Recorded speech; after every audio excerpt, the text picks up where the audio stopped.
Was All Might's ending a mistake? In this video, we'll explore why All Might surviving might have been the wrong choice, and how his death could have changed Deku, the heroes, and the world itself. All Might is not just a hero. He is an idea, a symbol created to carry the weight of an entire world. And in every great story, symbols are not meant to last forever. They are meant to be passed on.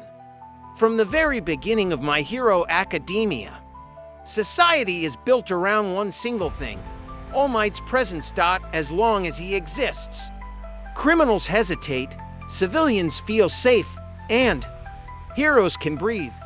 But that system is fragile, because it depends on one man. All Might knows it. His body is breaking down, his power is fading, and yet he keeps fighting. He smiles while destroying himself.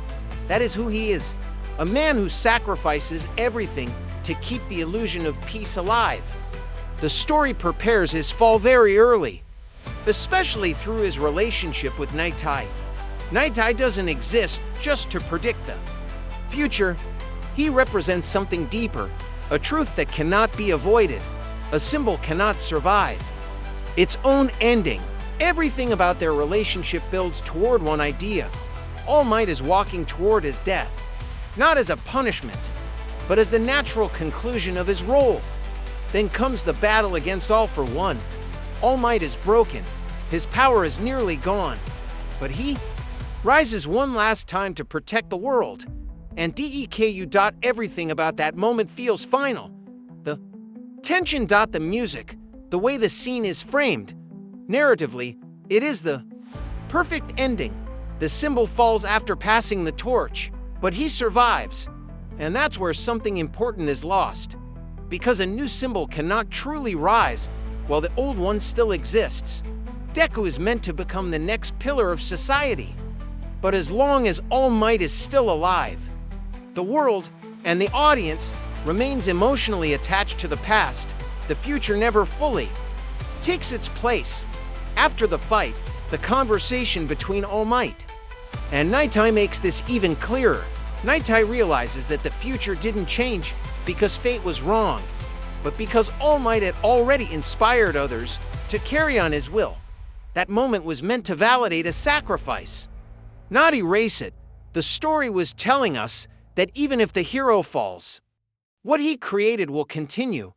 But by keeping him alive, that message loses its power. Later, All Might faces All for One again, this time without a quirk, wearing nothing but a suit of armor. He is no longer a god. He is no longer a symbol. He is just a man. And that was the perfect moment. A powerless hero standing against absolute evil, protecting his student one last time. If he had died there, it would have been one of the most powerful scenes in shōnen history. And more importantly, it would have changed Deku forever. In shōnen stories, the death of a mentor is never just tragedy. It is a trigger. When the mentor falls, the student breaks their limits.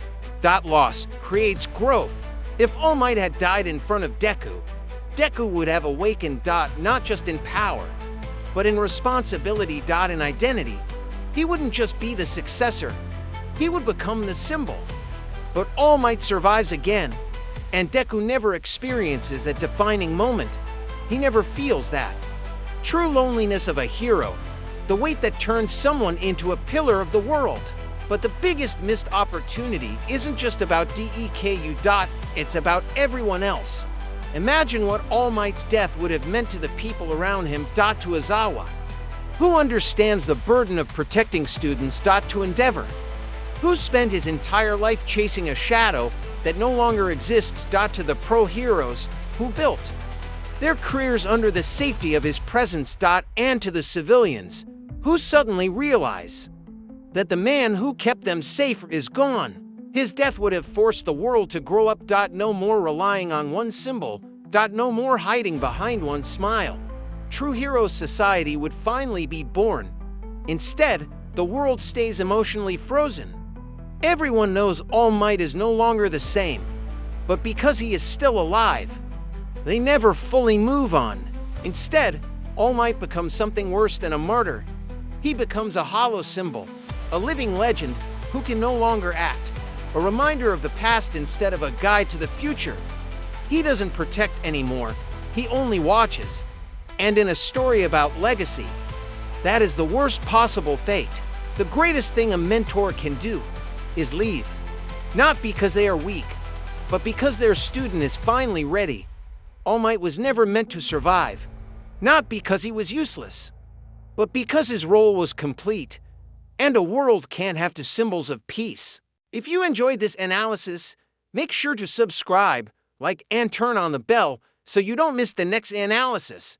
And tell me in the comments, should All Might have died?